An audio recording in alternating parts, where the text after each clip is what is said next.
Objection, man. Mr. Hensley. I drive a BMW. Anybody with an autopilot vehicle, you know for a fact it won't do that.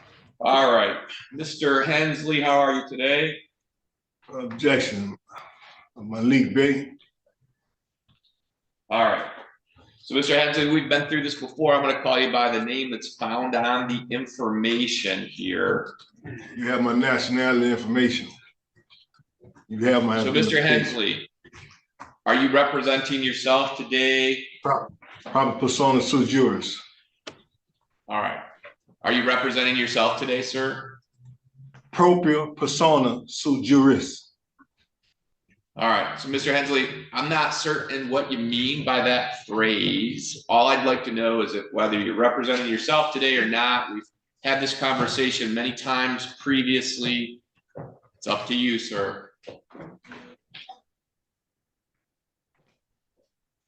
All right. So, Mr. Hensley, you don't have a response for the court? Well, you don't know what proper persona sui juris is? That means somebody presenting themselves. All right. So is that what you want to do? Is represent yourself today? I'm presenting myself, Islam. Yes. Okay. And then, as we've talked about several times, do you understand that representing yourself can put you at a disadvantage to other folks like the people who have attorneys that are representing them? Do you understand that? No, I do not. Okay. What don't you understand about that? None of it. You don't understand any of it? I don't understand how it's a disadvantage. You don't understand what? Did you say the disadvantage? Yes. How's the disadvantage? In what term? In what manner? So the disadvantage would be that they're familiar with the rules of court, that they're trained lawyers and the rules of evidence and things of that nature, things that we've discussed many, many times. So are we talking about law, or are we talking about codes? We're talking about statutes, we're talking about court rules, we're talking about case authority. Do you understand that you could be at a disadvantage? I understand law. Are we discussing law or the I'm not going to play this game. Hey, Deputy, I want you brought over here in person. We'll put this all on the record. We're going to put this on the record in person. We're going to get Mr. Hensley sentenced today, and we'll make a complete record, as complete as we can, but I want to do that in person because we can do this all morning via Zoom, and it's just not very conducive to that. So if he can be brought over, and then we'll continue with our doctor until we see him here. What do we have next that we can do? Yes, sure. We call the case People v. Lowell Schwartz, case number 24S. Case number 23S 18766 FH. People v. Milton Hensley Bay Jr. Defendant is present. He is in person. He is in pro per. Today's the administrator for sentencing. And in front of him at the podium, I've provided 2 copies of his right to appellate. All right. So, Mr. Hensley, we are back this morning for circuit court sentencing. He's appearing in person. We did try to start this earlier with him remote at the jail. It just made more sense for the court to have him present where we're not trying to talk through Zoom. So, Mr. Hensley, here we are again today, sir. First, I want to start with this. When I arraigned you a couple weeks ago, you were given the opportunity to request court-appointed counsel, and you were also given the opportunity for the last several months to retain your own counsel. Are you representing yourself today, sir? For objection, for the record, make the record reflect. My appellation is Malik, title is Bay. Works American National under Islam. Anything else? Proper persona sui juris. All right. So, sir, the information that I have in front of me has your listed name as Milton Joseph Hensley Jr. So we've been through this before. Respectfully, I'm going to call you by the name that is listed in the information, Mr. Hensley. So, Mr. Hensley, do you wish to proceed by representing yourself today, sir? Open my Fifth Amendment right. All right. You don't wish to answer any questions from the court? Open my Fifth Amendment right. All right. So you're not going to answer the court when I'm asking, do you wish to proceed representing yourself today for circuit court sentencing? You wish to do that, Mr. Hensley? Objection. My appellation is Malik. Title is B. All right. So then let's get this on the record. As far as the PSI, Ms. Bond, it would appear that the court has a copy of this. Mr. Butler apparently has it. And then what do you know about Mr. Hensley receiving this copy? So Mr. Hensley, have you had a chance to review the pre-sentence report, sir? Objection. My appellation is Malik. Title is B. And for the record, you have my nationality information within your files. So you know my appellation. All right.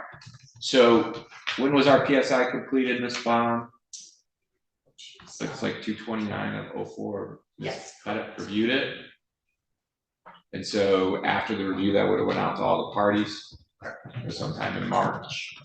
So I also want the record to reflect, I've seen Mr. Hensley several times as it relates to sentencing. He had been appearing for all of his court appearances. He had been cooperating with the court as it relates to expressing his desire to represent himself in these proceedings. He's never wavered from that, which is why the court is inquiring again today. I recognize that sentencing is an important part of the circuit court process. It's certainly a hearing, if you will, that would require and entitle, I should say, the defendant to the assistance of an attorney, which is why I'm asking. However, the court is balancing that with the idea that this circuit court sentencing date has been delayed several times, and the court can't help but glean at this point it just appears to be a delay tactic. The court, we sit that back through the dates, has given Mr. Hensley several times to hire counsel. He expressed that interest. Again, it appears in hindsight that it's simply a delay tactic.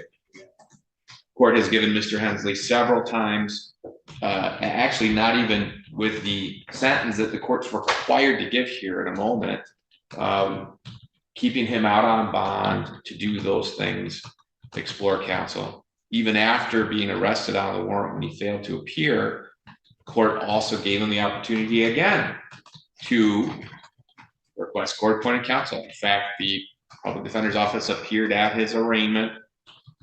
Mr. Hensley Bays had the ability to fill out the affidavit and request counsel. Here this morning, and in response to the court's questioning, he does not appear interested in answering the court's questioning. Again, it appears to be a delay tactic. I am comfortable that the pre-sentence report has been provided months ago to Mr. Hensley. I am comfortable Mr. Hensley has been given ample opportunity either to retain counsel, to ask a court-appointed counsel. And therefore, the court's going to proceed with sentencing today. I can't continue to allow this delay of the matter in what appears to simply be at this point, series of incidents and responses, or lack thereof, responses simply to delay the matter.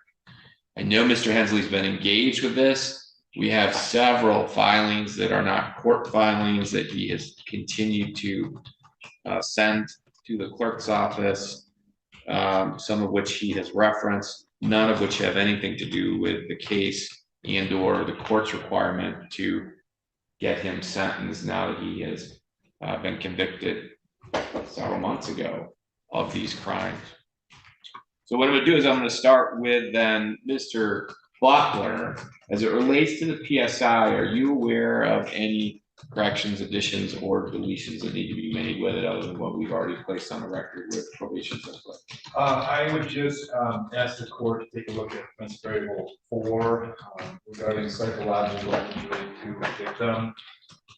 We did receive a victim impact statement. It looks like it came from Robert Siegel, who was the male occupant of the vehicle. In this case, the victim. We received that just this morning, about 2 hours ago. So I could read that. I do believe it references facts to validate scoring for week 4. All right. So why don't you read that? Okay. This is from Rob Rob Siegel, that's S-I-E-G-E-L. He says, I do have things to say to the judge and the proceedings that I would like to be read during the sentencing below. Your Honor, I apologize for not being here in person today, but I could not find the time again to keep seeing this through. The amount of stress and anxiety Mr. Hensley has caused my family is downright disgusting and infuriating. Pull a gun on a family driving down the highway for nothing more than getting out of his way, not getting out of his way fast enough is obscene. My daughter, who was only 9 years old at the time with special needs, was terrified, and it took months for her to feel comfortable riding in any vehicle again because she was scared someone was going to cut her life short for seemingly no reason at all. My wife had to start and is still in therapy over this whole situation, which has thankfully helped her anxiety levels to become manageable, but also is not covered under our insurance. So it's cost us quite a large sum of money, and that brings with it its own stresses to our family and social life. I find myself driving and cannot seem to relax because anyone I see speeding up behind us reminds me of the terrible people in the world and just how ignorant someone can be with disregard for others' lives, including those of its own family and child in the car.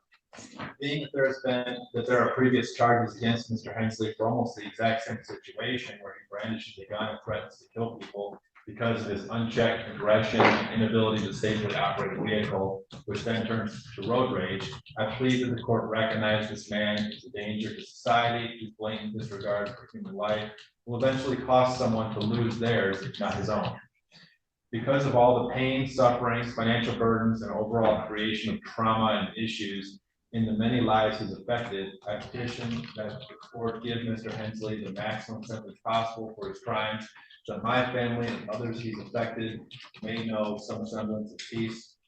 To Mr. Hensley, despite everything you've done to my family over this very long process and the disdain I have for you as a human being, I hope that your time behind bars will allow you to see life differently, and that you can truly find the error of your ways to become better for yourself and your family.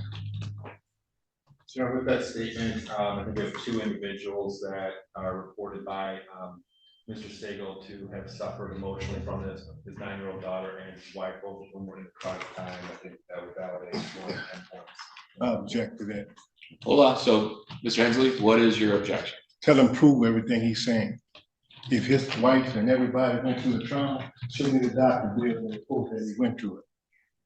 Because I can't believe somebody that was slamming the brakes on the interstate at 75, 80 miles per hour deal with trauma. You could have killed us and everything behind me. Ain't no such thing as you got trauma for you slamming your brakes. All right. Prove them accusations that he's making. Prove it. All right, so sir, I am Instead going of to reading grant. the script like you coming from a movie or something. I'm going to grant the request for scoring OB4 based on the victim impact statement here. It does appear to meet the definition. Now, OB4, for the record, psychological injury to a victim could be scored 10 points if the serious psychological injury may require professional treatment, and in making the determination, the fact that the treatment has not been sought is not conclusive. First, we have the issue of the 9-year-old in the car, apparently with special needs, and dad, victim, as expressed in that statement that was just read into the record, how this is still affecting the minor child. And that makes sense in court as it relates to somebody that's 9 years old and was observing somebody pull up next to them and point a handgun at them. Still haven't been proven for the record. Mr. Hensley, you've been convicted of that, sir, by the court. We're gonna have our Okay. day. We will have our day. So please let me finish, and then I Yeah, certainly continue. will give you the opportunity to address the court before sentencing. And then also pursuant to the statement that was just read into the record from the wife, who also was in the car, according to the testimony at the trial, she is not only suffering from the effects of this, has sought treatment and continues to seek treatment, which is in line with the OV scoring guidelines that professional treatment may be required, in fact has done, and is still being engaged. So we'll score 10 points for OB4. So that will change our total OBs to 35. And does that change the level? Judge, I changed it to a level 4. And so a C4 cell is going to be 523. All right. Any other additions, corrections, or deletions from the people? No, nothing from the people and I know nothing else from the people. So you've read the statement into the record, then nothing else from victims, That's correct, Your Honor. and then anything on behalf of then the people. Your Honor, the recommendation on the 0 to 17 guideline range is 12 months on count 1 and 2, and 2 years on count 3 preceding the count 2 sentence. The people did initially support that, but with the change in the sentencing guideline range, obviously this does open up, Your Honor, to more opportunity for incarceration if you so choose, and we would leave that at discretion. But otherwise, we ask that you at least follow the recommendation as intended by Henry. All right. So, Mr. Hensley, I'm going to give you the opportunity before I ask you to address the court for sentencing. Do you have any additions, corrections, or deletions as it relates to the pre-sentence report? Thing I can say. Do you have any All those additions, corrections, or deletions? All those accusations are false, and none of them have been proven. Okay. Not one. And he talking with this story. As it relates to this report, do you have any I don't have additions, no report. corrections, or deletions? Excuse me. No, I don't have a report. All right. So, as it relates to sentencing, is there anything that you want to state to the court before a sentence is imposed? You know, I have my medical information. You know, I have stage 3 cancer. You know, I have head trauma. You know, I have neck and back injury and something with a dry foot. For the record. Anything else then, That's Mr. it. All right. So Mr. Hensley has provided, it is accurate, information regarding different medical issues that he has, that he is suffering and is suffering today, as a matter of fact.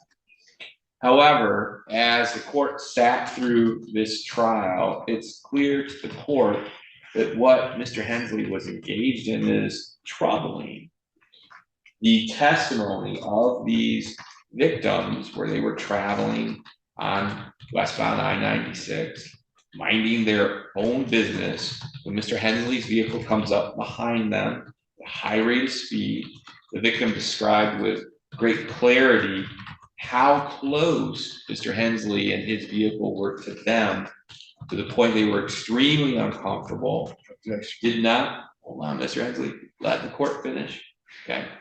To the point that they thought they were going to be struck. The victim, I recall, describing being unable to even see the front of Mr. Hensley's vehicle. That's how close it was, meaning the grill, headlights. I recall the testimony, and that they immediately got over.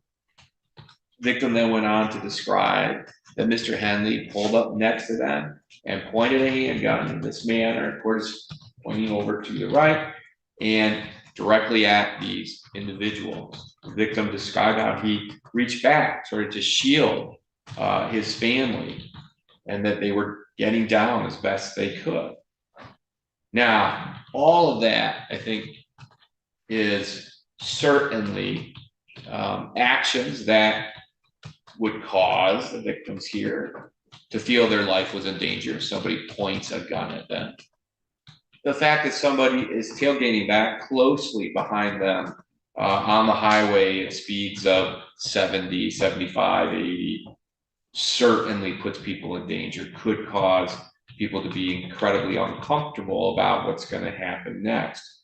But it's a long way, Mr. Hensley, the court saying, having sat through the trial, you create the situation by driving in a manner that makes these folks uncomfortable, by coming up on them at a high rate of speed and following them that closely. Man. Objection, man. Mr. Hensley.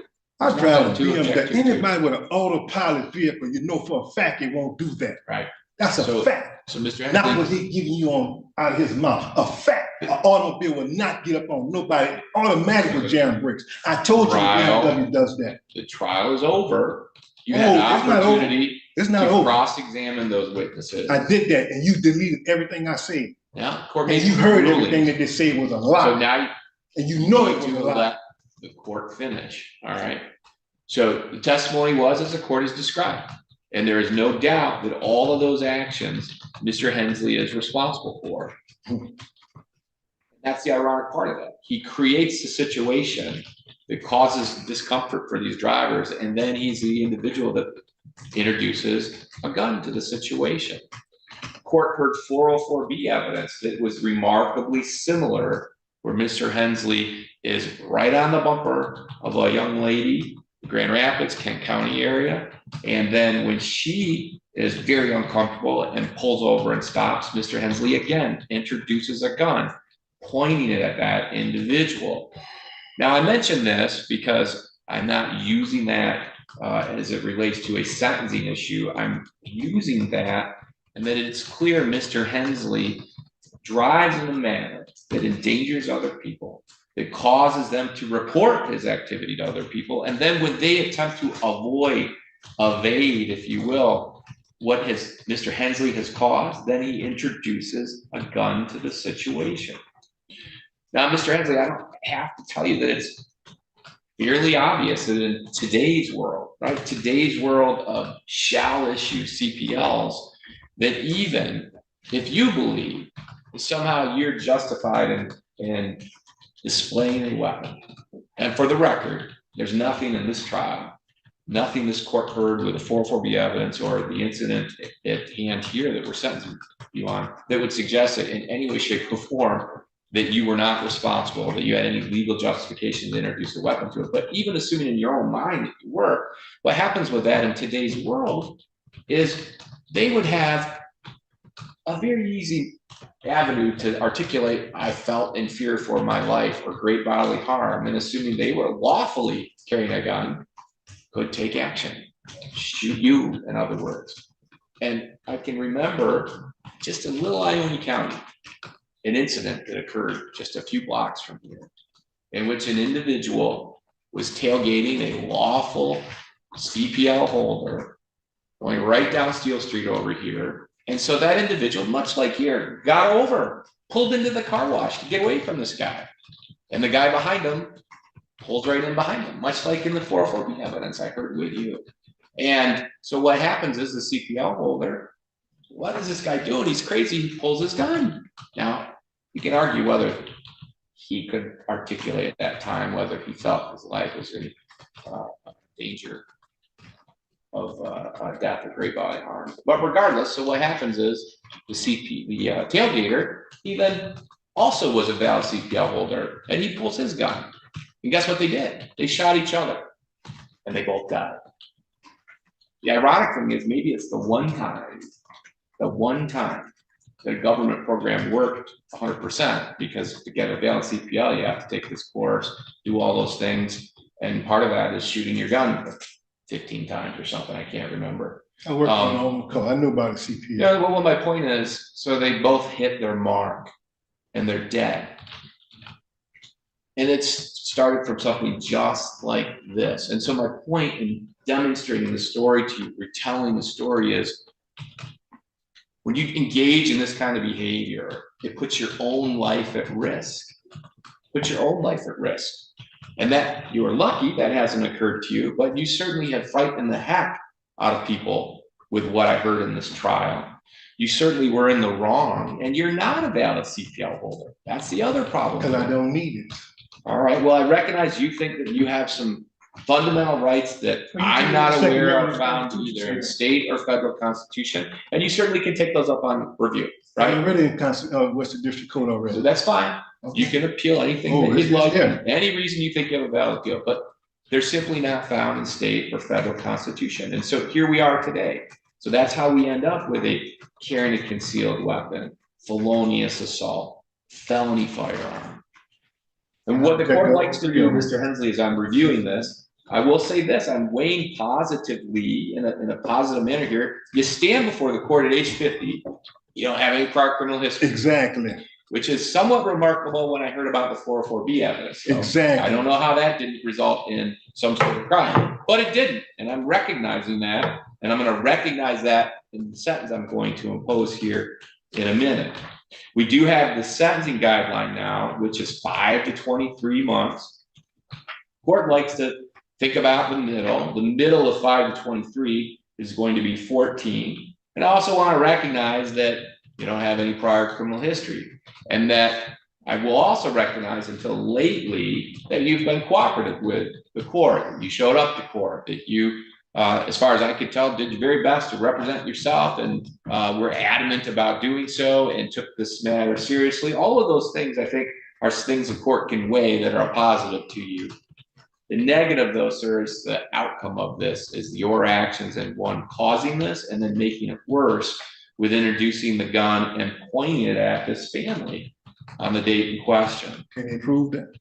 They did prove that. No, they Beyond did a not. reasonable doubt No, they at did trial. not. I recognize you disagree with that. Because you had You asked the evidence, court to you decide had it, photos, and you the had court video, decided it. you had somebody's mouth. Those are all Yes. evidentiary issues that you, again, can explore on appellate review, sir. You're welcome to do that. Yes. All right.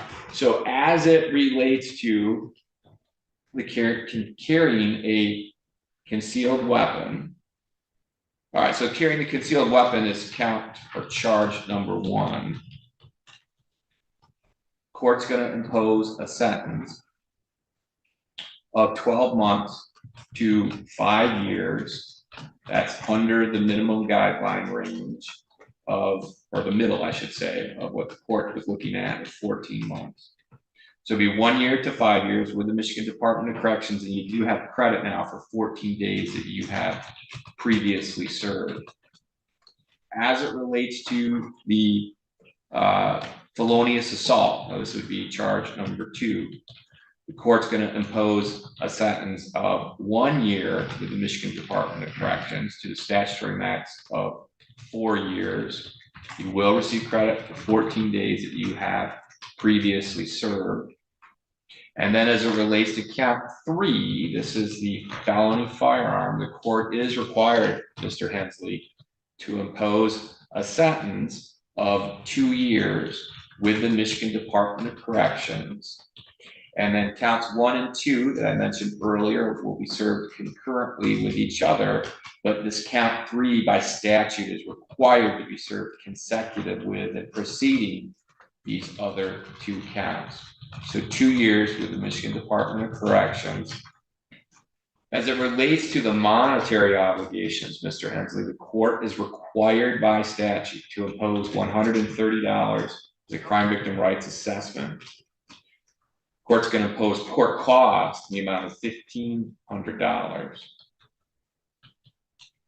There'll be a $60 DNA testing fee, and then required by statute are the state costs in the amount of $68 on count 1, $68 on 2, and $68 on 3. All right, so Mr. Hensley, you do have a right, and this is something you're interested in. You've expressed that interest to seek appellate review of the sentence the court has imposed. If you'd like to do that, you have 21 days from today's date to make that request. You have the appellate paperwork there. Right in front of him along with the pen. All right. He's already in the district court. You want the case number? So hold on. So you have 21 days from today's date to make that request. All right. If you want to ask for a court-appointed attorney as it relates to this appellate review, you have a broader window of 42 days to make that request. Okay. Because you were convicted at trial, you have an automatic right to seek this review, meaning that if you ask for that review, then the appellate court will have to take a look at it. All right. So if you can, then there's a pen there. I need you to sign. There's 2 copies of that. One for you to keep, the other one for you to initial and date that you've received it. So if you could do that for me, sir, it's right there on the podium.